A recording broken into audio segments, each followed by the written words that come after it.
What is going on, everyone, and welcome back to the Surprise Jab Podcast. I'm your host, Zachary, surprising you with new topics every single week and jabbing you with your daily dose of UFC. And where do I begin? Where do I freaking begin? Two very good, I'll say, MMA events this weekend that I watched. We have a bunch of new fight news. The NFL schedule is out. If you are a fan of entertainment, this was the weekend for you. But to get more specific, that is right, my Minnesota Vikings NFL schedule is out. We're going to be covering that on today's episode. We have a bunch of new UFC fights to bring to you guys, including the International Fight Week official card. I know, cat's out the bag, elephant in the room. Connor McGregor is officially coming back. I will not believe it until he's in the octagon and the bell rings. I'm still standing by that.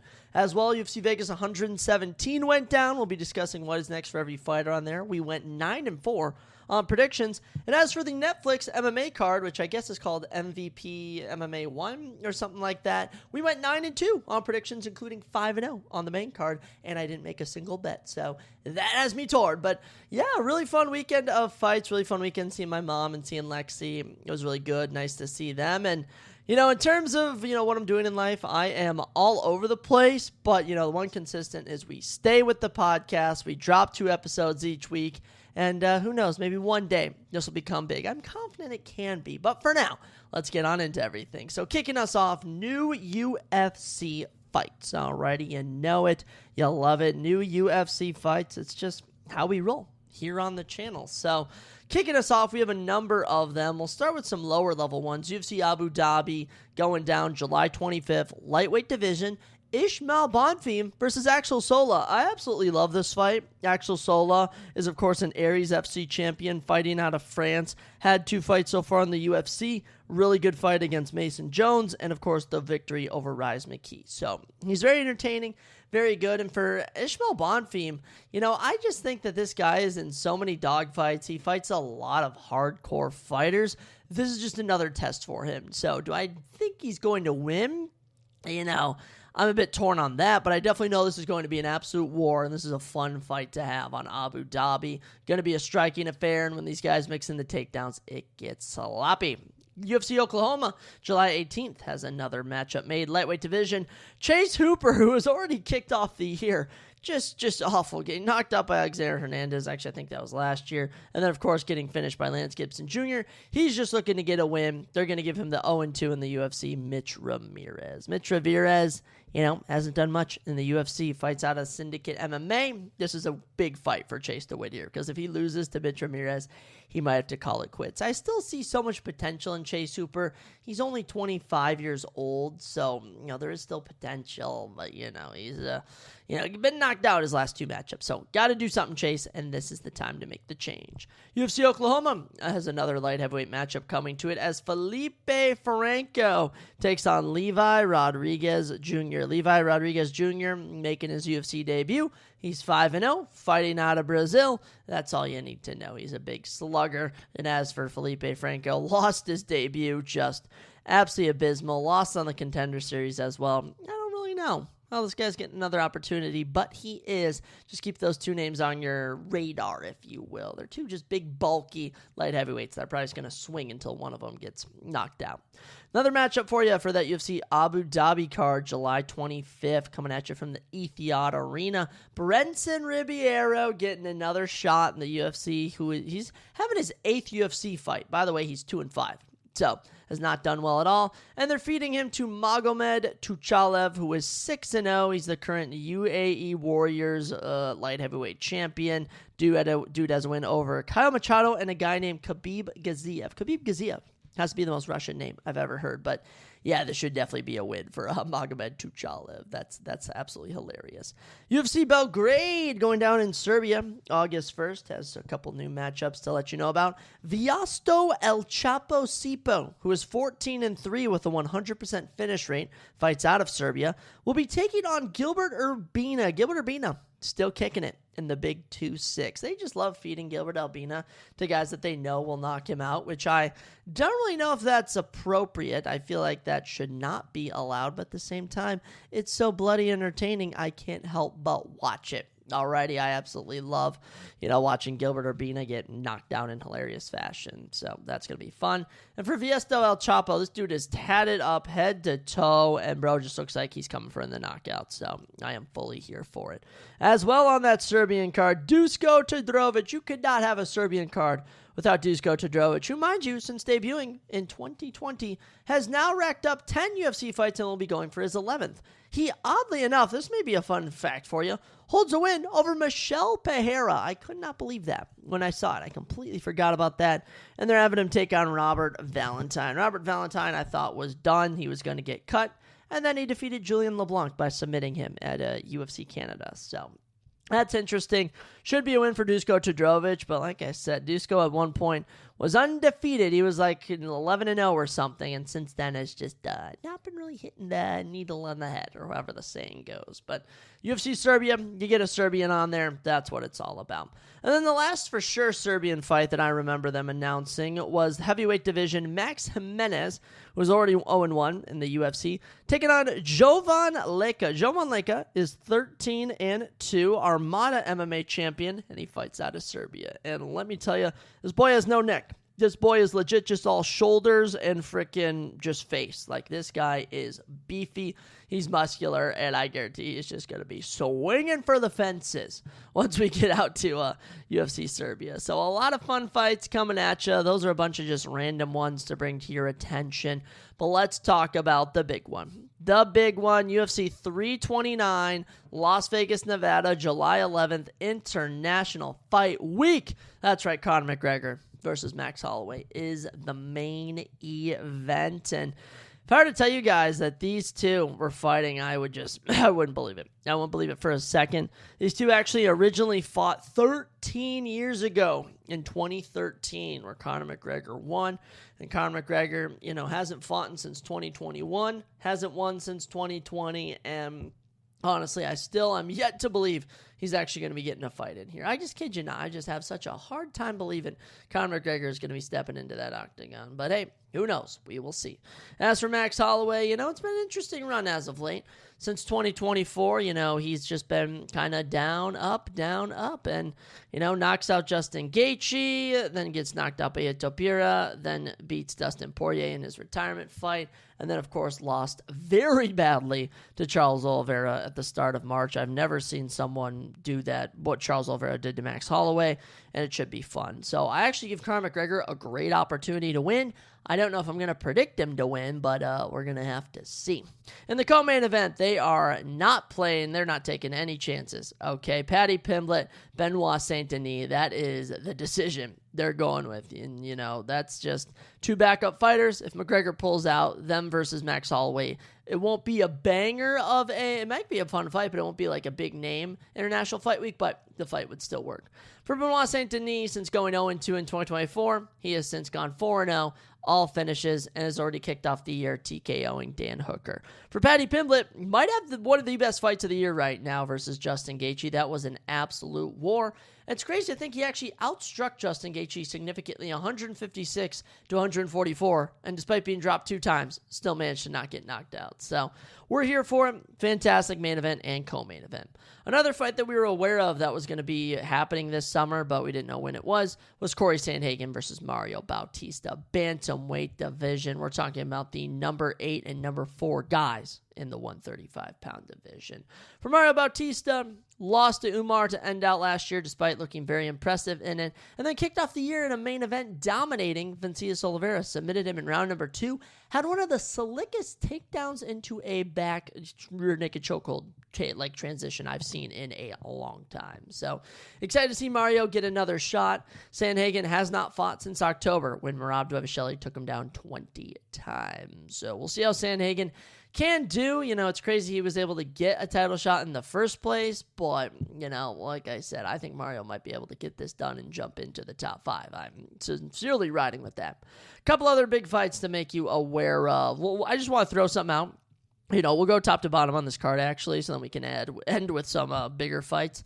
But Ode Osborne is back, okay, flyweight division, and so is Cody Durden. Cody Durden is already coming for his third fight of the year. This guy, an absolute workhorse. Since November will be going for his fourth fight, and since March will be going for his third fight. So, Cody Durden, you keep it up, my man. I don't know if you're going to win, but you're still very entertaining. Women's flyweight division has a matchup on this card as the number 12 ranked Wang Kong will be taking on the number 8th ranked Tracy Cortez. Wang Kong is on a 3-fight winning streak. Tracy Cortez is coming off that nasty, unfortunate loss to Erin Blanchfield where she was just grappled to death. So we'll see how that goes. Cody Garbrandt is back following his win over whoever the frick he took on last, Zhao Long, to take on Adrian Yanez. And funny enough, I thought Adrian Yanez was coming off a win. He fought Ricky Simone to a draw earlier this year in Seattle. Completely forgot about that. So back at it. That's going to be a boxing affair. That's literally going to be like a boxing match in an MMA octagon. Damian Panas is back as well, the middleweight knockout machine who already kicked off his year with a round 1 finish of Wes Schultz. Will be taking on Cesar Almeida, fellow power puncher. Cesar coming off the decision loss to Cesario Lukajacek in December, but last year had knocked out Abdulrazak Al-Hassan. So we'll see what takes place. Someone's going to sleep there. To round out our prelims, Luke Riley getting an opportunity on International Fight Week. The featherweight out of Great Britain is just, he's making London proud. We'll say he's undefeated, recently won a co-main event against Michael Aswell Jr., and he's getting an opportunity against Kai Kamaka III. And, Kai Kamaka III, UFC vet, he's been around the block for a while, had a number of fights in the promotion, and recently won a fight since taking a short notice opportunity. So, Kai Kamaka III, do your thing, continue to tear it up, but Luke Riley should definitely handle business in that one. It's a front prelim matchup. On the main card, we're kind of flip-flopping all over. Brandon Royval taking on Loner Kavanaugh. That is right, and we're looking at the number 4 and number 6 in the flyweight division. Brandon Royval, has unfortunately been the victim of just a couple hard-fought wars, against Tetsuo Taira, against Joshua Van, and he's just ready to, get back to it and, pick up a victory. So I like his opportunity. I like his, the fight against Loner Kavanaugh. I think he has great potential to win, but seeing what Loner Kavanaugh did to, Brandon Moreno certainly put everyone on the map. So I think you might have to put your money where your mouth is on Loner Kavanaugh, but hey, we'll have to see. Should be entertaining. Just, if you're curious on if Loner Kavanaugh is legit or not, just know he is, and just know he is going to bring the absolute power against Brandon Royval. And then to round out our prelims before we talk about the final main card matchup, you are going to be having Robert Whittaker move up in weight to light heavyweight to take on Nikita Krylov. Crazy. Nikita Krylov currently ranked at number 13 in the division. And for Robert Whittaker, it's been a while. Since we've seen Whittaker fight. He's fallen down to number 10 in the division. Last year lost to Rainer De Ritter in a very close fight. And for Nikita Krylov, he knocked out Modestas Bukauskas earlier this year. Good on you. That was fun. But, hey, anything can happen. I'm definitely going to be riding with Robert Whittaker. I will not hide that whatsoever. But Nikita Krylov, I think, is a formidable challenge to kick him off. And then kicking off the main card of International Fight Week, Alicia Ellison, random heavyweight, lost to Brando Perich in Perth, takes on the 3-0 Gable Stevenson. Gable Stevenson making his UFC debut. He's skipping the Contender Series. He's coming straight for the main card of International Fight Week. I love it. I really do. No need to give him the Bo Nickel treatment. We can throw this guy right into the mix. He belongs. He deserves it. And he's 26 years old and he's hungry. And he's been trained by John Jones, mentored by John Jones. And hey, I am just excited to see what goes down here. So I'm definitely going to be riding with Gable Stevenson. Definitely going to be riding with Robert Whittaker, Luke Riley, Damian Pinas, Adrian Yanez, Wang Kong. Might go Loner Kavanaugh, but I'll have to think because Brandon Royval is just, impossible not to like this guy. Actually, honestly, I haven't picked him in a while, but that's a side note. Mario Bautista over Corey Sandhagen. Benoit and Patty has me so torn. I might go Patty, but we'll see. And for McGregor and Holloway, I love Connor McGregor, but is there any way you can pick him to defeat Max Holloway? I understand Max was just out-grappled by Oliveira, but, he outboxed Dustin Poirier. And we can just do process of elimination. It tells us Max Holloway should probably put away Connor McGregor. So, like I said, I am not going to believe these two are fighting until they are in the octagon locked together. But for the time being, man, a lot of fun fights announced, a lot of good times. And, Connor McGregor in 2026 is actually going to fight. Mind you, a lot of people forget 2024, he pulled out of International Fight Week and absolutely ruined it. It wasn't fully ruined, but still, it was ruined in my eyes.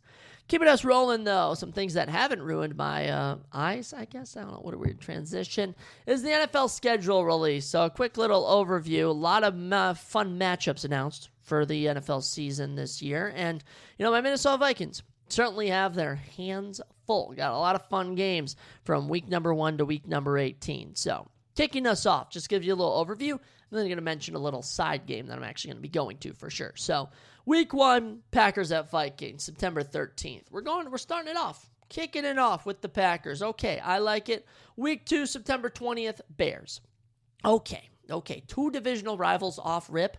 Kind of torn on that. I could definitely see us going 2-0. I could see us going 0-2. I could see us splitting. I think it's hard to predict these matchups right now. For week 3, September 27th, we're taking on the Bucs in Tampa. Not going to be easy whatsoever. We're going to have to see the state of the Bucs, what they're in. I know the Buccaneers I don't know if they made any really big moves this offseason. I've kind of forgotten all the crazy moves that have taken place, but I just know, when we usually take on the Bucs, it's hard-fought games, so I'll just hope that they can get it done. Week number 4, Vikings and Dolphins. Very fun. October 4th, gotta love it. That weekend, I might be trying to go to an Iowa football game, actually. It's also my birthday weekend, so that's super fun. I think we should beat the Dolphins. We really should. Week 5, October 11th versus the Saints in New Orleans. I don't think it matters. We should be beating the Saints. And heading into week 6, it's our bye. Vikings have an early bye, week number 6. And heading into this week, I honestly think at a minimum 3-2. I really think Saints and Dolphins, we should chalk those up as W's. Buccaneers coin flip, and then Packers and Bears, I think we split those. So I could see us being at 3-2 heading into week number 6. Then we get into week number 7, October 25th versus the Colts at home. Yes, we should defeat the Indianapolis Colts in Minnesota. I have us at 4-2 as we get into November to go against the Lions. And just with how the NFC North has been, I'm going to jot down every single divisional game as a split. All right? I think that's just the simplest way to do predictions. Sweeps are so tough. They're really tough to predict. It's not as easy as, I'm trying to think of like the Chiefs and the Raiders. Chiefs always seem to beat the Raiders. But, in the NFC North, we always seem to be splitting. So week number 8, heading into there, I think I'm going to have us at 4-3. 4-3 as we face the Lions in Detroit. We go to week 9 in Minnesota versus the Bills. I kid you not. I love our odds here. Okay? I absolutely really think we can defeat the Bills, move to 5-3. If it was in Buffalo, I'd probably say no. But at home, 7:15 p.m., night game. Come on now. Give it to me. Vikings over the Bills. Week 10 Packers, we'll just presume we defeated the Packers in Minnesota, and I'll presume we lose here in Green Bay, which would move us to 5-4. I think us having us at, 5-4, which isn't a bad record, but we'll have to see then. November 22nd, we're in Mexico City. The Vikings play the 49ers in Mexico City. November 22nd. If I'm thinking correctly, is that going to be a Sunday? It's got to be a Sunday. I was just trying to think how close it would be to Thanksgiving. But look, I'm just going to go bold here and just say the Vikings can win this, but I'm not going to give it to them. The 49ers are technically the home team here, and it doesn't surprise me. San Francisco going to be closer to Mexico City. You're going to be getting more 49ers fans than Vikings fans, I'm pretty sure. So I guess heading into week number 12, we're going to be at 5-5 as we are going to be hosting the Falcons. Give me that W. Give me a W over the Falcons. We should beat them. Week 13 Panthers. Give me that. Going to be 7-5 now. Week 14 Patriots. 7-6. Week 14, Vikings, Patriots, 7-6. We're in New England. If we were in Minnesota, I think it'd be a different ball game. December 10th, 7:15 p.m. I think we're unfortunately going to lose that. And then Lions game, week 15 at home. So I think I'm going to have us at 8-7 then? No, 9-6. 9-6 heading into Week 16 as we take on the Commanders to be 10-6. Then Week 17 in New York, we're going to get the job done there. I'm going to move us to, oh no, I'm all over the place here, boys. I've lost my scrambled. Okay, at Week 11, I had us at 5-5. Then, or after Week 11, 5-5. So then we won 6-5 versus the Falcons. Won against Panthers, 7-5. Lost to Patriots, 7-6. Defeat the Lions at home, 8-6. Defeat the Commanders, 9-6. Defeat the Jets in Week 17, 10-6. And we end the year, Week 18, versus the Bears on a heater. 11-6 is my prediction for the Vikings this season. Pretty crazy. We go Commanders, Jets, Bears. Interesting run there to end the year. I feel like Commanders and Jets will be winnable games, but I guess we're going to have to see how the season floats along. But, good stuff. Good stuff. I really like this. That Bears game, of course, every game in Week 18 and usually Week 16 and 17. Those games are always in float of when they take place. So for time being, we'll have to see. In terms of, primetime games, let me check this out. Thursday Night Football, you're going to be getting some fun games. Anyone with my Vikings? Vikings and Patriots is a Thursday night. Any Bears ones? Bears are another team. Packers on Week 8. Bears on Week 7. The first one is going to be Week 2. Lions and Bills. Alrighty, and let's see, what else? Monday Night Football. Monday Night Football games. First one, Broncos and Chiefs. That's a good one. I think that's a really good first Monday Night Football game. Broncos and Chiefs. Eagles and Bears Week 3, I really like. Bills and Rams Week 5. That's a fun one. Bears and Seahawks in Week 8, November 2nd. That's one. Oh, the Bills and Vikings game is on Monday Night Football. Uh-oh. I don't know how Kyler Murray is on Monday Night Football, but I know Kirk Cousins used to suck on Monday Night Football, so we'll have to see. I don't know about that one. Patriots and Chiefs Week 15, and Texans and Packers is actually the final Monday Night Football game, Week 17. Very cool. And then Sunday Night Football. We'll do Sunday Night Football real quick. Patriots and Seahawks in the rematch is Sunday Night Football. That is a great game. Sign me up for that. Or wait, no, that's the season opener. They're opening with that game, September 9th. That's a Thursday. All right, and September 13th, Cowboys-Giants. Well, Cowboys and Giants just make sense to have as your Monday Night Football. Or Sunday Night Football, I should say. Cowboys and Packers, Week 6, Sunday Night Football. Buccaneers and Bears, Week 9. Very curious. Oh, the Vikings and 49ers game. Mexico City is Sunday Night Football. That's fun.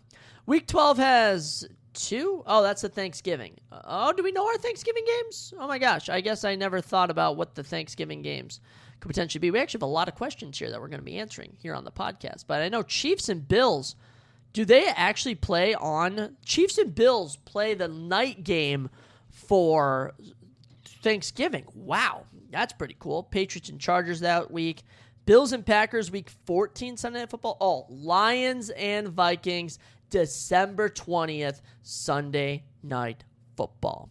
That's exactly what I'm talking about. Love to see it. And the final one will be Eagles and 49ers January 3rd, which probably will be the final game of the season, if I'm thinking of that correctly. So I think I want to see the full schedule release here. There we go. Got the full schedule release here. Let's look at the Thanksgiving and Christmas Day games. So week number 12 is going to be Wednesday. There's a pre-Thanksgiving game, Packers and Rams. Very curious. November 25th. Usually they just did one after Thanksgiving. But as for they're only doing 2 Thanksgiving games then. They're doing a 12 and a... Oh, wait. No, never mind. They classified it differently here, guys. We got the 3 games. First off, the noon game, Bears and Lions. Classic. Love that. The 3:30, Eagles, Cowboys. Perfect. And then, yes, there's that Chiefs and Bills game. I was going to say, kind of wonky there. And then, let's see, Thursday Night Football on November 27th. What? Am I mistaken here? What I think they're trying to do here, I think they've messed up. I think the 27th should be, I think they're classifying Thursday Night Football under the Black Friday game, which is Broncos and Steelers. So I just think that the NFL website is completely wonky and needs to get things fixed. But those are all the big games that you guys need to know of for Week 18. We'll actually I should say for Thanksgiving and for Christmas. Oh, Christmas Day. I'm all over the place, boys. I'm so sorry. This is my first time I've actually looked at it. Pre-Christmas Day, so Christmas Eve, 7:15, Texans and Eagles. That's fun. And on Christmas Day, Packers, Bears, noon, and I'm in a Packers household. Or not Packers household. I'm in a Bears household. That's going to be fantastic. Bills and Broncos at 3:30. could be good. And then the night game is Rams and Seahawks. So that is super fun. Then they're actually having Sunday night. Oh, yeah, Sunday football is the following day after. So that is lots of fun. That's good stuff.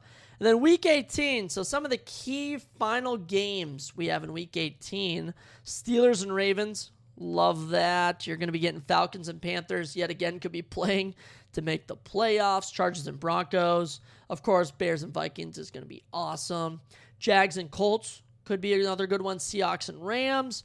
Eagles, Giants, and then Cowboys, Commanders. Okay, a lot of fun stuff there. So the final one I want to look at is the Chicago Bears, because I have agreed to go with my family. My family is all Bears fans, in case no one was aware. I'm the only Vikings fan, really, in my family. My mother, my father, they kind of flip-flop. But, for me, I'm a Vikings boy. So I agreed to go. I don't know when the game is. We're going to find out here now. To the Bills game in Buffalo versus the Bears. So we're going to figure out when that is. So let me actually find the Chicago Bears. This is the final thing we're going to do, and then we'll discuss some of the MVP MMA Netflix card here. But let me see here where the Chicago Bears are. There we go. Upcoming games. Let's get it here, gang. Let's get it. So week 1, Bears take on the Browns. What? Why do I have to play? Wait, this is not accurate. This was the preseason. My bad. All right, we're getting into the regular season. They start off with the Panthers, then Vikings, Eagles, Jets, Packers, Falcons, Patriots, Seahawks. Oh my gosh. I think the Bears are going to be starting off pretty rough here. I'll give them a dub over the Panthers. And I'll give them, should I give them the first dub over the Vikings? I will give them first W over Vikings, okay? Then I'm going to have them lose to the Eagles, win Jets, so 3-1, lose Packers since they're in Green Bay, 3-2, lose to Falcons in Atlanta, 3-3, lose to Patriots at home, 3-4, lose to Seahawks, 3-5. Now I'm just being a troll. Okay, when is the Bills game? Week 15, Saturday the 19th. Holy cow. 7:20 p.m. It's a night game. Prime cold weather in Buffalo. Holy cow. What have I signed up for? What in the world have I signed up for here, gang? Holy cow. One sec. I was completely unaware of this at all, that this game was in, I don't know when I thought this one. Bills versus Bears 2026. Holy cow. We're about to be in for a fun time here, okay? Bills and Bears, Orchard Park, New York, Highmark Stadium. Yeah, it's the Sunday Night Football game. Wow, you got to be freaking kidding me. What is the average temperature in December for Buffalo, New York? What am I in store for here, gang? Let's see here. Can AI tell me anything? Average degrees is anywhere from 37 to 27, and it's a night game. So what you're saying is I'm cooked. But hey, I guess that's going to be fun. We're Bills and Bears in Buffalo. If we're traveling anywhere, sign me up. I love to travel. I love to get out of my hometown and get all around. So a lot of fun stuff. This NFL season is going to be a good one. We're not going to be talking about the NFL for goodness knows how long, so I figured we'd sprinkle in a little bit of season release right here and now. But I'll tell you what else we got sprinkled in, and that is this Netflix MMA card, because I was able to catch all of it. Watched all the highlights, caught everything, and, attendance was 15,795 in the Intuit Dome in Inglewood, California. How many seats does the Intuit Dome seat? I was going to see if they were able to sell it out at all, or how many it was, how many in total seats they were able to get in there. I don't know if they have that public information. Capacity is 18,300, so almost full.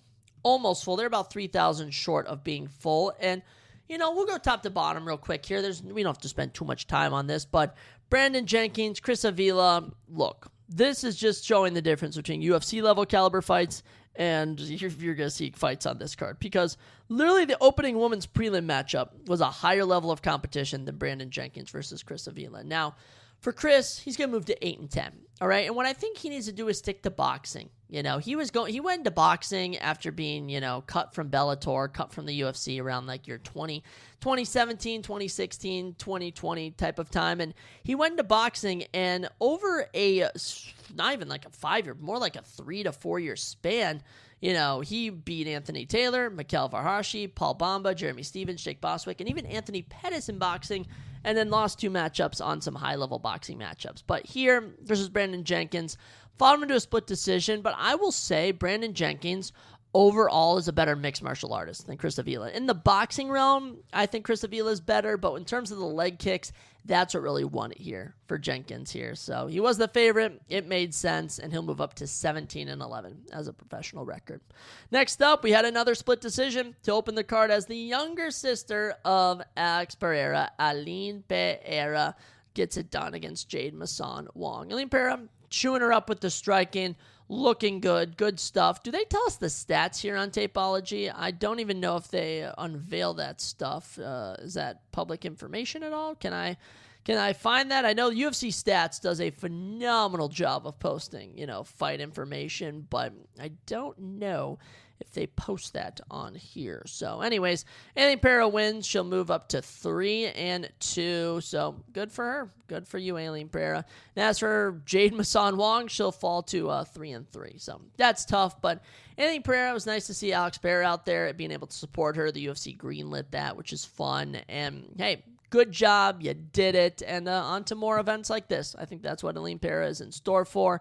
I don't think she's cut out for the UFC yet, and that's tough, especially at 35. But, it's just the grappling. The grappling is the cause for concern. We've seen she's clearly an insane striker. She's as good. She's the younger sister of Alex Pereira. She's obviously going to be a good, kickboxer, good jiu-jitsu, Muay Thai fighter. Not jiu-jitsu, Muay Thai fighter.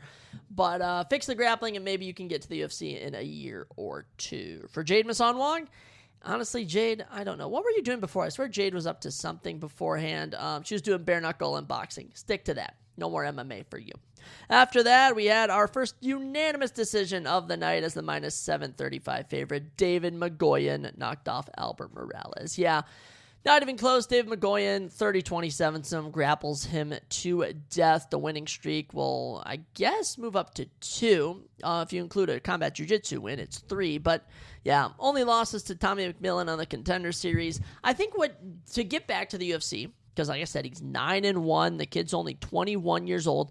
To get back to the UFC, David, you got to go out and get some finishes. And you're taking on this guy in Albert Morales, who, by the way, now moves to 19-11 professionally, who was just begging to be finished. I feel like it would have been so easy to submit him, but, it happened. It happened, was what it was, and Dave McGoyan gets the decision. So 9-1 is your new record. Good job, David. You move up. As for Albert Morales, literally, bro's 19-11 at 34. I don't know what to do with you. Go away is all I'm going to say.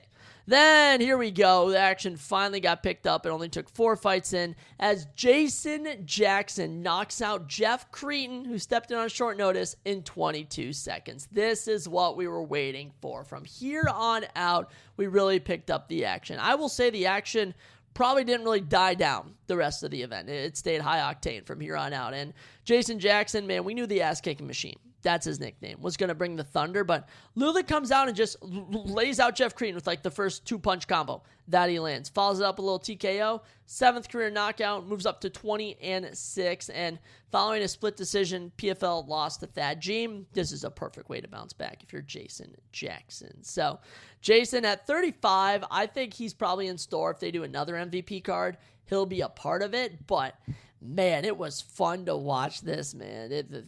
Killing it. Absolute killer. There is power in those hands in Jason Jackson. 22 seconds. Fastest knockout on the card. Not the fastest finish, but yes, the fastest knockout on the card. As for Jeff Cretin, moves to 12-3 with a draw, but you took this fight on short notice. You didn't have to, Jeff. And your only loss in the last 5 years is to Jason Jackson. Not too bad, Jeff. I think Jeff will be back, whether in the PFL/Bellator, whether he goes fights in LFA, he'll be able to bounce back. But, Jason Jackson is just an absolute killer and showcased it here. All right. Next up, our first underdog victory of the night came as Adriano Morales knocks off Fumai Kuta. And this one had a bit of, I'll say a bit of controversy, if I'm being honest here. So Adriano Morales, Fuma Tukita. Fuma definitely winning on the feet, grappling going to Adriano Morales, to no one's surprise. Very back and forth towards the end of round number 3. End of round number 3, Adriano Morales locks in a rear naked chokehold. And there's only about 8 seconds left when he locks it in. And he's just holding it on. The bell rings. And he still holds it on for another second, dare I say 2, releases it, and Fumiya Nakuta's out. And, they reviewed it. They called it. They didn't overturn it. They said that he was out. But anyone who was watching could tell that Adriano Morales held that choke on too long. And when the bell actually rang, he wasn't out. But you know what? It is what it is. Adriano Morales gets the victory. It's nothing to lose sleep over if you're me, if you're the average fan. Adriano Morales is a legend of the game, but there certainly is a negative look upon him holding in a choke after the bell. I just think it just wasn't the best look. So, gets it done. Who knows where he goes next, whether to 1, whether on the next MVP card, if they have another one of these in the works, I'm unaware of, but it's just how it goes. And for Fumiya Nakuta, look, the kid is, I guess he's not a kid, he's 30 years old, he's fought in Bellator LFA, he's no longer undefeated, but I definitely think he can bounce back from this. I just think, when weird stuff like this happens, it is what it is. I don't know if he would have won the decision, but nonetheless, it would have gone to a decision where, it would have been close, so... Yeah, kind of awkward there, but gives us something to talk about at least. And Adriano Morales up to 22-6 professionally. Fumiya Nakuta down to 11-1. And then our final prelim, Namo Fazil taking on Jake Babian. And Namo Fazil, just impossible not to pick this guy. Was coming in 9-1, and he gets it done. A round 2 anaconda choke. And he brought the thunder. He brought the fury. 29 years old. From Kurdistan, 7 straight wins, 80% finish rate, calls out Arman Tsarukyan, and he informed us on social media he will be appearing on Season 10, the most historic season of Contender Series yet. So yes, this man will be fighting in the Contender Series come August/September/October. So keep your eyes and ears open for Namo Fazil, absolute killer, and I'm excited to see what he brings to the men's middleweight division, I think it was, or what division were these two fighting in? I think I'm going to tell you, welterweight. Ooh, welterweight division. Very good. Namo Fazil gets the anaconda choke, calls out Arman Tsarukyan. He's just riling up the crowd. Love to see it. I think Arman Tsarukyan actually got kicked out because of it. For Jake Babian, I know your Tapology photo makes you look like a model, but yeah, tough loss here. Actually fighting a high-level competitor will do that to you. He is, they don't even have his date of birth up here. When's his birthday? They don't even have his age up here, so Tapology doesn't even know how old Jake Babian is. Loses in bad fashion. It is what it is. Getting into our main card, though. This is where things electrified everyone. So, kicking us off, Robelis Despange, Junior Dos Santos. Just murder, just elder abuse. I know Junior Dos Santos is 42. He can make decisions for himself, but come on. What are we doing here? Robelis hits him with a 3-punch combo, puts Junior Dos Santos' lights out cold. So thankful to Robelis and Francis Ngannou. Both landed highlight reel knockouts, and both did not go for a follow-up punch. I really respected that out of them. But Robelis, we knew this was going to be the case. This wasn't anything up for debate. Maybe boxing, Junior Dos Santos would have had a chance, but Robelis is just a different breed. And I think what this speaks to about Robelis, I'm not going to say the fact that he knocked out a guy who in Junior Dos Santos is 42, because to be fair, Robelis is 37. So 5-year age gap, not too bad. But it speaks to the fact that Robelis is now 6-0.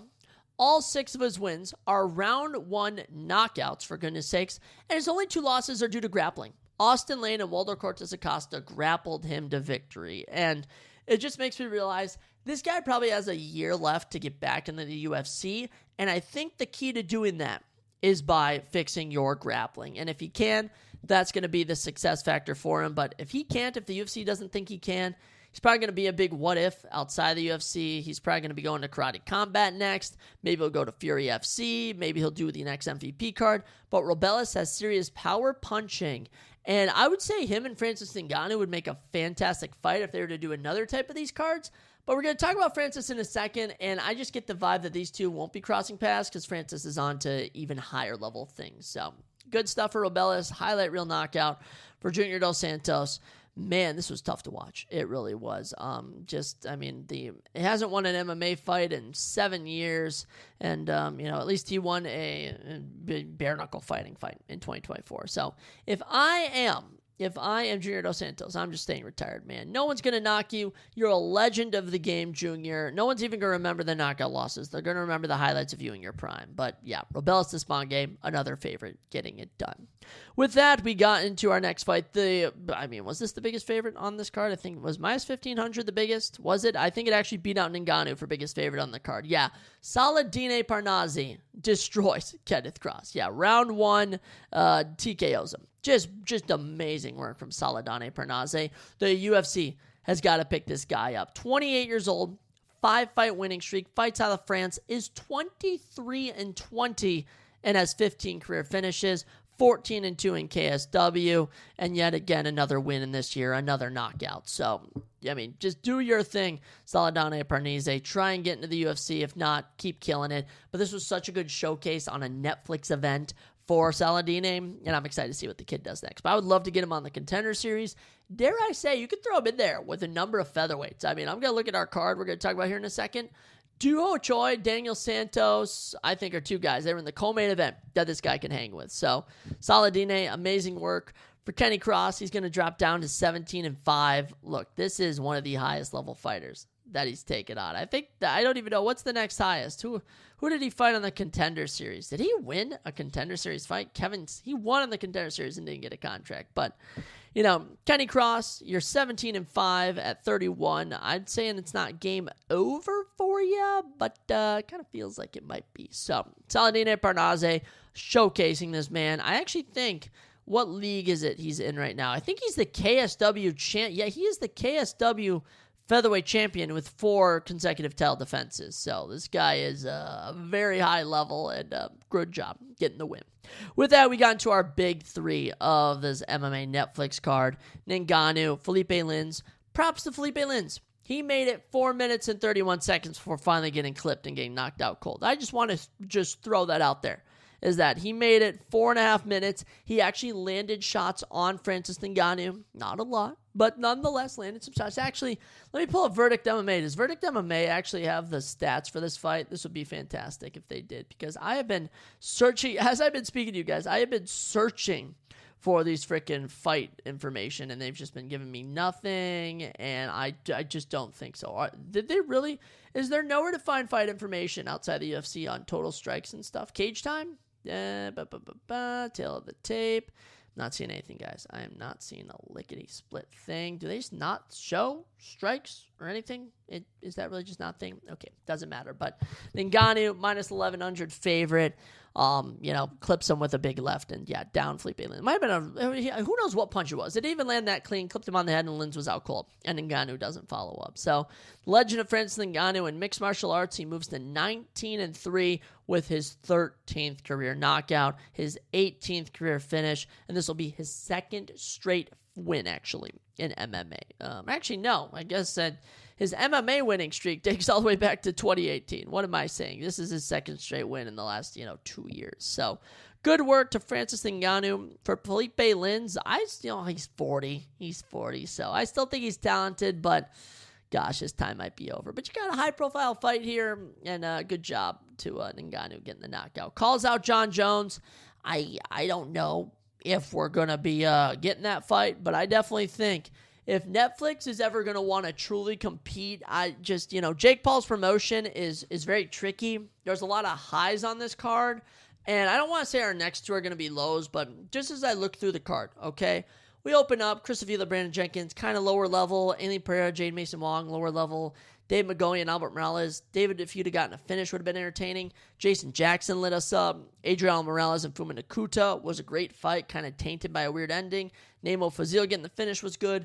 Robelis Desponge's finish was entertaining, but it was against Junior Dos Santos. Saladine Parnasse getting the win was good. Francis getting the win was good, but I think we can all agree with Francis that he should have been fighting someone higher level. So whether he comes back to the UFC, which I don't see being possible, I think you could try and pay John Jones an obscene amount of Saudi Arabian money and have him and Ngannou throw down just in any form of octagon. So there's that. Good job, Francis. For Felipe Lins, shout out to you. You got paid a lot of money. Then the co-main event. This one was just kind of weird. Mike Perry and Nate Diaz. Nate Diaz just needs to stop. He's 41 years old. He hasn't won an MMA fight since Tony Ferguson, if we even want to count that. And before that, it had been Anthony Pettis in 2019. So Nate Diaz is turned into a bloody pulp in this fight. That's all you need to know. He was just absolutely brutalized. Mike Perry has been fighting bare-knuckle boxing the last frickin' 4 or 5 years, and you thought it'd be a good idea for him to take on Nate Diaz, who is prone to bleeding. I knew exactly what they were doing. I know who you are, UFC, or not UFC, MMA, Jake Paul, Netflix, whatever this promotion is under, MVP, but yeah.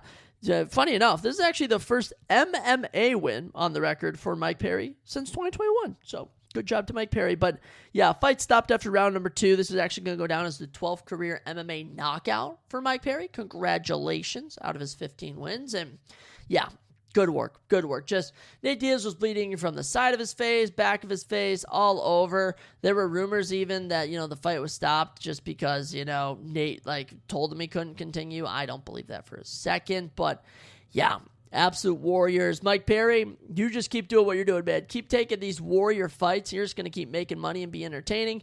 For Nate Diaz, just retire, man. Just retire. You're a legend of the game, and you never really did much. Nate Diaz, this may be hard for you to believe, actually fought for a title in 2012, and besides that, never really did much else. He had a great run in the original days, but as he got older, and he took on guys like McGregor and Masvidal and Leon Edwards, just kind of showed his age and stuff. And even losing to Jake Paul in boxing wasn't a good look. It just, Nate Diaz, take your time. Take your time. Go away. Be good, my friend. Mike Perry, you just keep being a legend. And then the main event, Ronda Rousey, Gina Carano. It's kind of funny on this card. There was only one underdog, which was Adriano Morales, who probably should have been an underdog. That one. Other than that, if you'd have bet every single favorite besides that, you'd have been a very rich man. Who knows? Honestly, you might have not even cracked into the plus underdog territory. That's how many freaking high favorites there were. But Ronda Rousey gets it done. She was my 600 favorite. Goes out there, takes down Gina Carano, gets into full mount, hits like 3 or maybe 1, 2, 3 or 4 hammer punches, locks in armbar, 17 seconds, game over. Game over. 10th career submission for Ronda Rousey. Almost beat her fastest submission. She's had 2 submissions that were slower than that at 16 and 14, but almost set her quickest submission of all time. So 2026, a decade later, Ronda Rousey is in the winning category. On the post-fight interview, said she wants to go home with Travis Brown and make some babies. Do that. Do that, Ronda. Looking back, this should not have been the main event, but she got it done. For Gina Carano, it's unfortunate you lost, but you hadn't fought in MMA since 2009. And a lot changes in that time, let me tell you that. And, she was, oddly, this could sound weird, was famous as an MMA fighter for being good looking. I don't want to be mean. She just looks kind of like a mean mugger, like she's a tough cookie. So, Gina Carano, props to you for stepping in there, but Ronda Rousey is ultimately way, way better. So that was your MVP card. I'm seeing a lot of people rating this 5 out of 10s. Look, I'll say one of the most things I was bummed out about was Muhammad Mokaev having visa issues to get here. I still think Muhammad Mokaev is one of the best flyweights on the planet. He is 15-0 with 9 finishes. The guy went 7-0 in the UFC. The only thing that he has lost in his entire life was a grappling matchup against Arman Sarukian in March at Hype FC Brazil. And that was in a 7-minute grappling matchup. That's the only thing he's ever lost in his entire career. So I really look forward to seeing him next. He's already got a fight booked in June against some other promotion. But Muhammad Mokaev, keep your eyes out for him. But in terms of this card, I'd say 6 out of 10. All right, I'm going to be generous because I love seeing the Jason Jackson knockout. I love seeing Namo Fazil, I should say, who's going to be fighting in the Contender Series. Watching Robelis Despongan and Francis Ngannou get knockouts was good. Being introduced to Saladine Parnasse was awesome. Adrian Morales and Fuma Nakuda still put on a good matchup. And you know what? Mike Perry and Ronda Rousey, despite their, unorthodox wins comparison, were still pretty entertaining. So, a lot of fun stuff. Rousey and Carano, most valuable promotions. I think, so this event is known as MVP MMA 1. Okay, that's what we'll look forward to. So let me actually do a quick little Google search here if they're already planning on doing another one. I would hope they do, Because, especially on, a event like UFC Vegas 117, which we're going to talk about in just a second, it wasn't as high profile of a matchup. So it was very easy to, outperform. And oddly enough, I think UFC Vegas 117 or whatever it is outperformed. So one last good little Google search here before we move on. Will there be a MVP MMA 2 event? Did anyone get any information? Jake Paul vows to plan to continue its MMA venture, possibly with a second card this year. I'm all for it. Ronda Rousey versus Holly Holm 2 among 4 main events Jake's team already has in mind for MVP 2. Oh, okay. Any other matchups they were thinking about? He wants to book Ronda Rousey versus Holly Holm 2. I think that would be way better. He wants to see a Nate Diaz-Mike Perry rematch. Absolutely not. Absolutely not. That will not be happening. Francis Ngannou could fight Robelis Despange. Oh, I didn't even know that. Well, how about that? That could be fun. And then any others, he also wants to have Paladine Parnese make the walk for an MVP MMA event in his hometown. So they want to keep him as like a household name. Very interesting. Junior Dos Santos was hospitalized. Oh gosh, guys. Wow, this is actually kind of some interesting information. Robelis is targeting Ngannou, and wow, MVP MMA landed number 1 on Netflix, while UFC Vegas 117 recorded record low viewing numbers in New Era. So wow, a lot of interesting stuff there. So I guess this event ended up being a success. Going to be trying to make some more, but speaking of UFC Vegas 117, we got to talk about it. We did pretty good on predictions, but yet again, we incorrectly predicted a main event. Opening up our card was a little women's strawweight action between Nicole Cagliari and Shauna Bannon. And to not my surprise, Nicole Cagliari gets it done. I didn't think she'd get it done in the fashion she did, but absolutely manhandles Shauna Bannon, grapples her, takes her down 4 times in a 8-minute fight. If I can do my math right here, in a 11-minute fight, 9 minutes of control time when it was 13 minutes. I'm so sorry. I'm thinking of that this fight ended in round 2. It actually ended in round 3 with Nicole getting the round 3 arm triangle from side control. So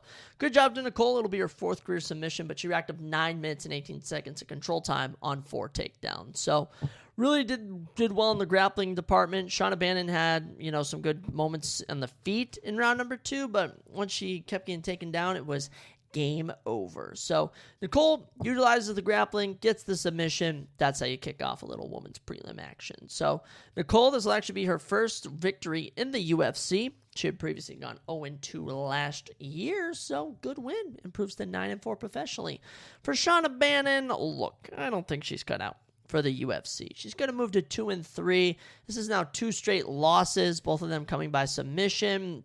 If you did want to keep her around, let's say, if you wanted to maybe, give her one last opportunity, I'm probably thinking like a Juliana Miller. If Juliana Miller is still in the UFC, that'd be the exact type of woman that I would think that would take on, Shauna Bannon. Also, Jamie Lynn Horth is coming off a loss to JJ Aldrich. I didn't think she lost, and I think either one of these women could take on Jamie Lynn Horth. I really like that option.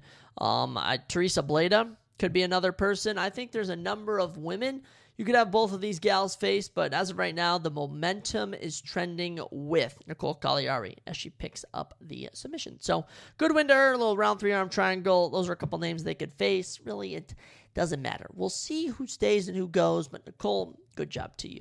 Men's flyweight division in our second matchup, and Luis Garule schools Daniel Perez. Should have gone with Luis Garule. Just maybe had a feeling, but I thought Daniel Perez would be able to dial it up. Luis actually got better with every round. Outstruck him 25-20 in round 1 significantly, 51-42 in round 2, and his best round was round 3 at 73-51, which is when everything really picked up. Both guys landed a takedown, but when you land 149 significant strikes to 113 in favor of yourself, Luis Garule will get it done. So after going 0-3 to kick off his UFC run, he picks up his first victory. So good work, Luis Garule. I don't really know.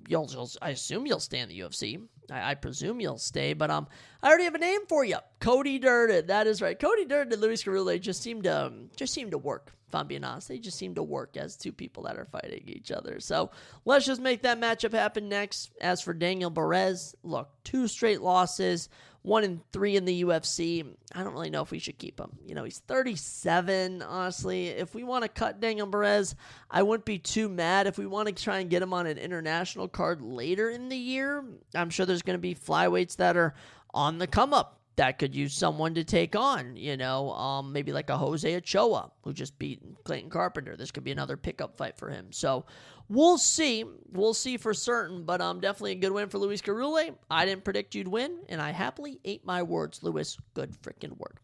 After that, we had our first performance bonus of the night as Elise Ardeline. What a career revitalization from her as she gets a round 2 calf slicer, one of the rarest submissions. No one even knew it was happening when the fight was taking place, over Poliana Viana. I mean, amazing work here. This is round number 2. Elise is in sitting up full guard.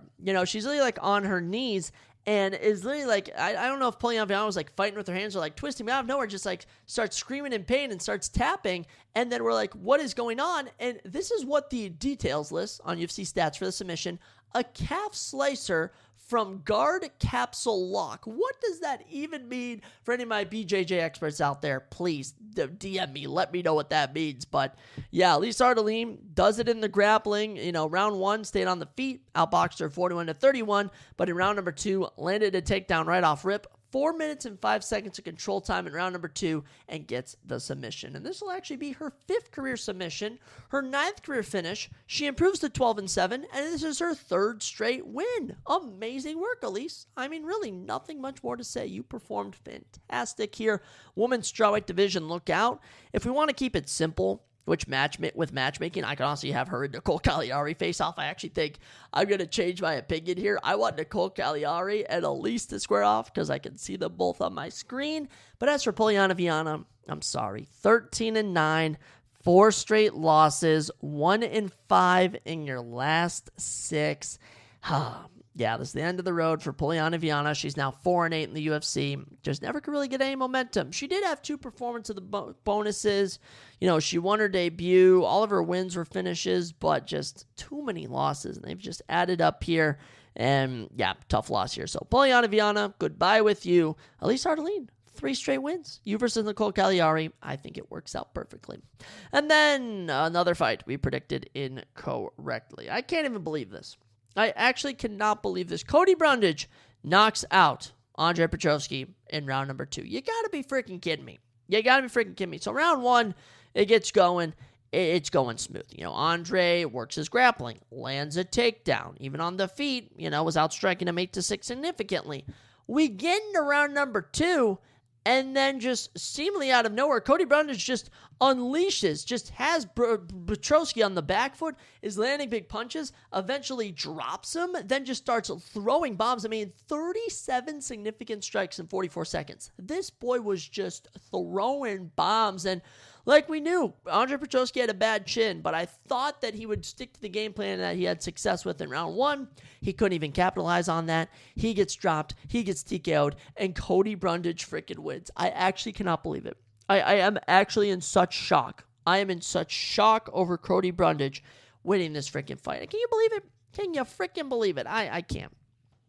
First win since March of 2025.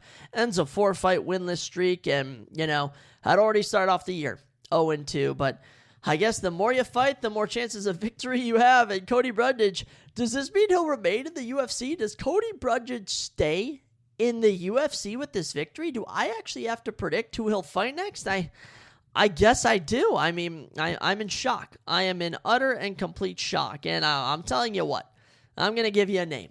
All right?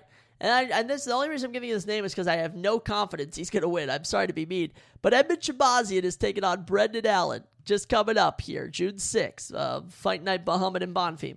And I have no faith in him defeating Brendan Allen. But what I do think will happen is he'll need a pick-me-up fight after he wins. So after Edmund Shabazian, I predict loses to Brendan Allen. I want him to take on Cody Brundage and finally put Cody Brundage away for good. But Cody Brundage is now 6-8 with a draw and a no contest in the UFC. And, Andre Petroski, He's going to fall now to 13-6. This is his third straight loss, second straight loss by knockout, and, it's not looking pretty from here. So for Andre, it feels like he's going to get cut from the UFC, but if Cody Brundage can go on a 3-fight losing streak and stay, I guess Andre can stick around. So in terms of what middleweight he could potentially take on next, Dante Johnson is a guy who just defeated Cody Brundage, and Dante Johnson is 2-0 in the UFC, and I think he could use a pick-me-up fight. So Dante, Andre Petroski, let's run that up next. But yeah, Cody Brundage knocks out Andre Petroski. I have no words. I actually have no words for that. That's speechless, if you ask me. Next up, women's bantamweight division, Ketlen Vieira, Jacqueline Cavalcante. Man, what an odd fight. What an odd fight this was. Ketlen Vieira was winning the fight, but then looking back, the strikes 53-30. Ketlen never out significantly struck her. Landed a takedown in round 2, the most clear round of the fight, 4 minutes and 42 seconds of control time. And I honestly think Jacqueline ended the fight strong, but, 29-28 across the board. Too little, too late. I mean, just a boring decision. Run-of-the-mill decision at the end of the day. So Jacqueline Cavalcante's win streak will end here at 8. She'll move to 10-2, still 5-1 in the UFC, so she's still chilling, but clearly Ketlen Vieira was too high up the leaderboard for her at number 11. So who do I think she should take on next? Well, Bia Mesquita is ranked at number 15. She's got a fight coming up with Melissa Mullins. Whoever wins that, I presume it's going to be Bia, I think should take on Jacqueline Cavalcante. For Ketlen Vieira, she's still ranked number 5. I think she should be. I think both these ladies should remain ranked where they are. But for Ketlen Vieira, she has legit gone win, loss, win, loss, win, loss, win since 2021. Insane. So now just comes the challenge of who has she not fought that is actually going to fight. And when I look at the women's bantamweight division, one of the most troublesome divisions, I might add, in the UFC. Just so troubling. I don't know. I honestly don't know. Juliana Pena is ranked at number 1 and only seems to want to fight in title fights. I don't know who told Juliana Pena that she could only fight in title fights, but they're clearly mistaken. That's clearly not the case. You could have her fight Rockwell Pennington, but mind you, Rockwell Pennington hasn't fought since October of 2024. I have no idea if she's still even employed with the UFC. Norma Dumont did just lose, but Norma Dumont already beat Ketlen Vieira, so that's a bit perplexing. So for Ketlen, I think the next course of action should be Aileen Perez. Aileen Perez just defeated Macy Chiasson in February. She's ranked at number 6. She's on a nice winning streak, and Ketlen Vieira has nothing better to do right now. So Aileen Perez, Ketlen Vieira, that's the next fight I want to see. Keeping us rolling, lightweight division back in the action. Tommy Gant grapples Artur Minev to death. TKOs him in round number 2. Tommy Gant gaining momentum. 12-0 now, gets his 6th career knockout, 11th career finish. This guy's an absolute animal, and his grappling is insane. 6 takedowns. I mean, we knew this guy trained with DC, but come on now. Round 1, 3 of 11. Round 2, 3 of 6. The pace is just crazy. Out significant strikes him 23-3. Managed to get into back control. Started laying in heavy to the head, and it was game over. Lights out, as they say, for Tommy Gant over Artur Minev. So Artur Minev suffers his first defeat, 7-1. I want to preference, this kid is in his early 20s. All right, Artur Minev still has time to improve. I'm not worried about that. For Tommy Gant, though, continue to climb the lightweight rankings. And we mentioned a fight earlier, Axel Sola versus Ishmael Bonfim. I would like the loser of that fight to take on Tommy Gant. Yeah, I think the winner might get not like a higher level opponent, but someone of a higher caliber per se. Not in the rankings, but just outside of them. And I think that would be a great option. I would also like to maybe see Tommy Gant versus Matus Rebecca if Matus Rebecca doesn't get cut. So a lot of fun options you can go with here, but Tommy Gant stuck to his guns, landed takedowns, got it done, and I was happy to see it. So for Artur Minev, they might give him another shot at lightweight, but if they give him another shot, I bet it's going to be someone coming off of the Contender Series or someone like that. So happens. Tommy Gant. Do you have a nickname? Tommy Gant. Tommy does not have a nickname, but the Gant Man gets it done. There's your nickname, the Gant Man. Then I believe this was our last prelim, Ivan Erslan versus Tuco Tucos, and Ivan Erslan picks up the 29-28 unanimous decision. Simple as that. Round 1, Tuco Tucos goes for a submission, outstrikes him 40-25, fails on 3 takedowns, wins round 1. Round 2, Ivan, basically, I have no idea how he did it, managed 3 minutes and 25 seconds of control time, in the clinch, just kind of holding him down, wins round 2. And then round 3, Ivan, 2 of 3 on takedowns, 4 minutes control time, gets the win, and he'll get his first UFC victory. Good for him. Ends his 3-fight losing streak. He moves to 15-6. So I kind of had a feeling Ivan Erzlan would win and Tuco Tucos would win, but unironically, they have the same record of 1-3 in the UFC. So what's next for both of these lads? I know Ivan's coming off a win and that Tuco's coming off a loss, but I would love to see both of these guys fed to young, hungry up-and-comers. I think Navo Sterling's beaten both of these guys. Navo Sterling, really not. Abdul Rahman Yakyaya versus both of these guys. Honestly, I think that's what we do next. We could have him fight Tuco Tucos, and then we could have him fight Ivan Erzlan. That's what I want to do. If no one knows who Abdul Rahman Yakyaya is, he's this absolutely crazy, undefeated, some 20-year-old just fighting out of, the Russian area. So I say we do that next. This was kind of a boring fight, but hey, what are you going to do? It happens. Ivan Erzlan wins. That's all that matters. Main card gets us kicked off, and honestly, it was pretty entertaining. Pretty entertaining main card. Kicks it off. Chaos Williams, 3-minute, 31-second knockout of Nikola Verkaninov. Just got it going on the feet. Eventually started landing some bombs up against the cage. Drops Nikola, and Cristiano steps in. Great win for Chaos Williams. Make that his 8th career knockout, 10th career finish. Improves to 16-5. And you may be surprised, this is his first win in 2 years. Pretty crazy, if you ask me, especially for being 32. There's still time left for Chaos to make a run in the division. So, Chaos, amazing work, my man. You did phenomenal knocking off Nikola. If I'm being honest, Nikola Verkaninov is 14-8. I don't think he has anything left to do in the UFC, personally. He's 2-3. He's also 0-2 on the... Actually, he's 2-4 in the UFC and lost on the Contender Series. So, Nikolai, I don't know. My friend. There's really no one for him to fight. Nikola Verkaninov, I'm cutting you, but for Chaos Williams, I want to do something with him. And I'm trying to figure out what. He did lose to Randy Brown in a split decision in 2022. I say we could run back that fight. Maybe a little rematch, little run it back. You could do that perchance. Neil Magny is always going to be a name I'm going to throw out there. So, Neil Magny or Randy Brown. Those are the fights I think should be next for Chaos Williams. So, we'll see. But welterweight division, got it done. Good job, Chaos, for Nikolai. I kind of just knew he was going to lose. I actually kind of knew he was going to get knocked out. So, nailed this prediction. Next up, Bernardo Sopaj just destroys Timmy Kawamba. And I was debating, too, of picking Timmy Kawamba. And I'm so glad I did not. Bernardo Sopaj make that his 4th career submission, 12th career finish. He improves to 13-3, and he's now 2-1 in the UFC. His only loss is a fight of the night to the number 12 ranked bantamweight. So, Bernardo, just got to stay active, my man. Just got to stay active. 25 years old, whether he's Albanian or Sweden, yet to be determined. Fights out of both countries, but just stay active. Just stay active and you'll be good. You'll be chilling. So, Bernardo gets it done. In terms of who he should fight next, I don't know. Maybe Chang Ho Lee. I like Chang Ho Lee. Or maybe the winner. Actually, I want Bernardo Sopaj to fight the winner of Adrian Yanez and Cody Garbrandt, that fight we mentioned earlier. That's what I want to see next. And as for Timmy Kawamba, tough loss. I'll say it wasn't pretty. He got knocked down really bad and then wrapped up into a rear naked chokehold. So Timmy Kawamba looked silly in this one, but he's still actually, Timmy has a couple fights in the UFC. He is 2-3.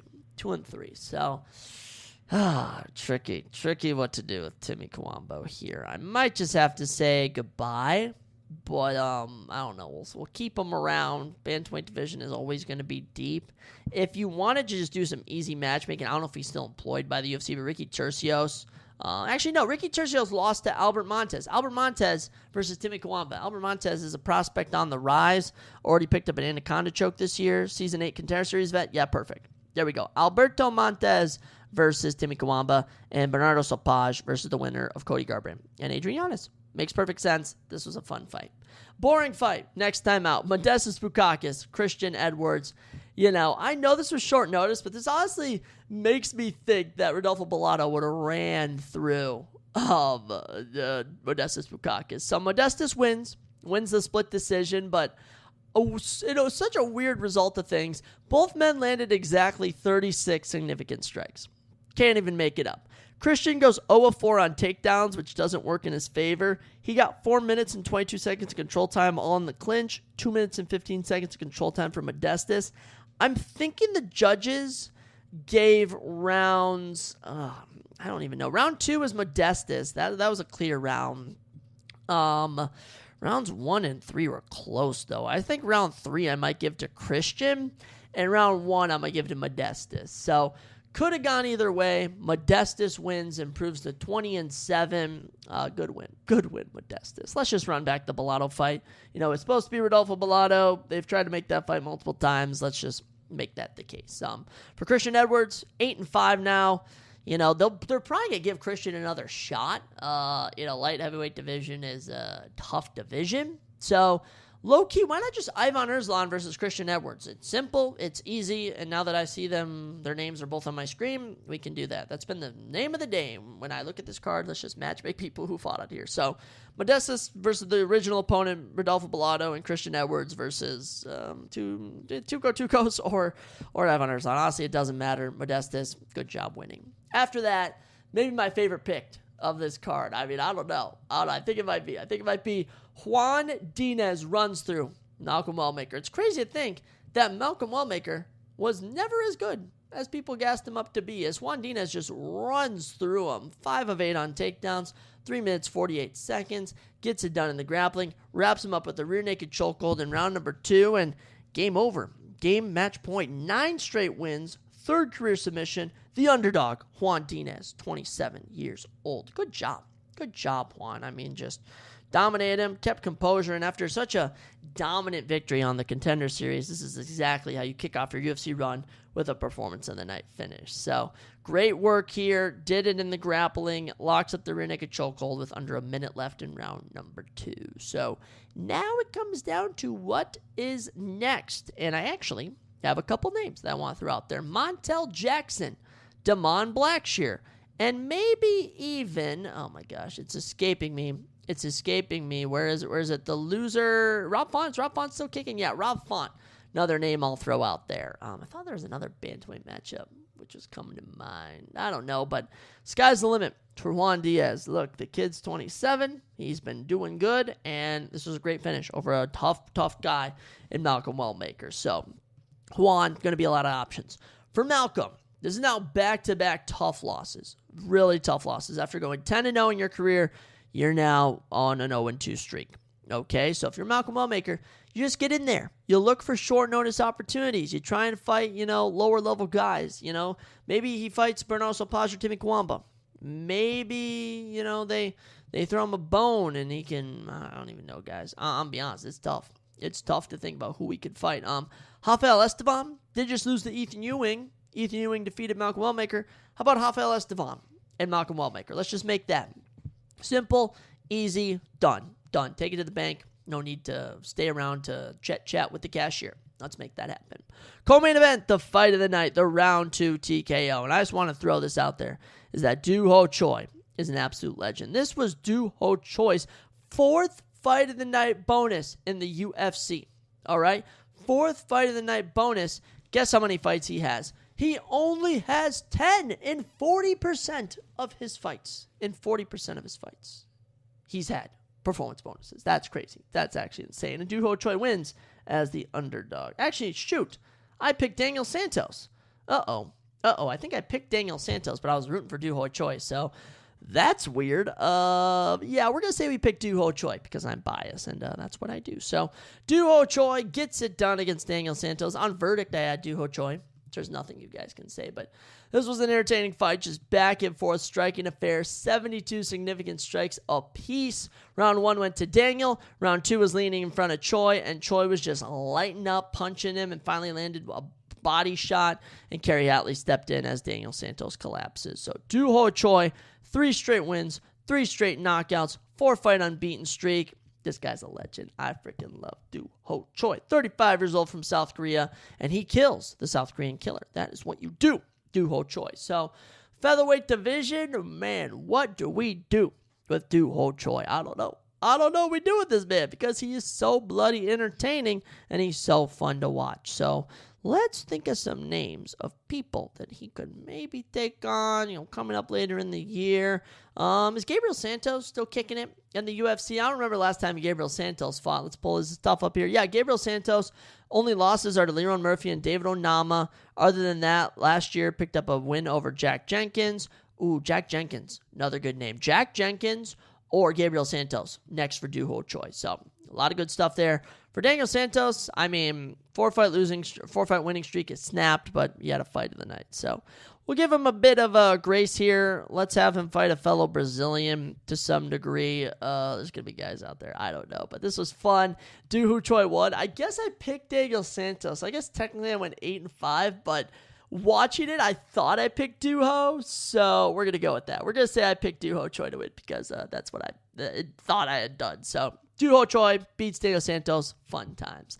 With that, we got into our main event, featherweight division.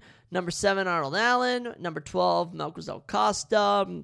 Arnold Allen schools him, takes him to the bank. Tal D'Amato gave McGregor's Costa 1 round out of 5. That's the only round he won on any judges' scorecards. Now, oddly, McGregor's Costa landed more significant strikes, 198. Arnold Allen did land a knockdown in round 1, went 7 for 7 on takedowns for 9.5 minutes of control time, defended 4 takedowns of McGregor's Costa, and landed 156 total strikes to 118 in favor of Arnold Allen. So Arnold really just was all over the place. Round 1, drops him and then went on the takedowns. Then, rounds 2 and 3 are kind of back and forth. I think maybe round 2 he could have given to Costa. Might have been his best round. Round 3 went to Allen in the feet. Round 4, grappling for Allen. And then round 5 was just all grappling for Arnold Allen. 4 of 4 on takedown. So, Arnold Allen, this is going to be crazy. First win in 2 years. Last win was in July of 2024. So, long time coming for Arnold Allen. Called out Yair Rodriguez. I really like the call out. And he even mentioned, how is Yair Rodriguez even ranked in the rankings right now? Thank you for asking the questions that no one wants to ask Arnold Allen. Thank you, because Yair Rodriguez is ranked at number 5. His only win is over the 15th ranked Patricio Pitbull in the last 3 years. How is this guy still in the rankings? It makes no freaking sense. I refuse to give him any grace, but honestly, what I want to see next for Yair is for him to fight Gene Silva. I want to see Gene Silva massacre Yair. What should we do next with Arnold Allen? That's to be seen. I think a Leron Murphy fight would make a lot of sense. I don't know if they're boys. I could even see him taking on Yusuf Zalal, maybe even, loser of Diego Lopez and Steve Garcia. I could even see Kevin Vallejos being a name. There's so many options for Arnold Allen. It's almost ridiculous, but picks up a win, improves to, I'm pretty sure, 12-3 now in the UFC. Amazing work. And when we really look at his losses over the last, his only career losses in the UFC, it's to Movsar Evloev, Gene Silva, and Max Holloway. So we'll give him a bit of grace, okay? Now for McGregor's Costa, the losing streak is snapped. This is yet another guy who could not get over the hump of guys that are standing above them in the rankings. And what do I mean by that? As we look through the entire year, it has been so tough to break through. It really has. Pimblett couldn't do it over Gaethje. Lopez couldn't do it over Volkanovski. Oliveira couldn't do it over Bautista. Hernandez couldn't do it over Strickland. Kavanaugh did it over Moreno. Oliveira and Holloway, that's nothing. Vallejos did it over Emmett. Murphy couldn't get past Evloev. Pfeiffer did it against Asanya, but Duncan failed against Moicano. Ulberg, I guess, got over Prochaska. I consider that more even.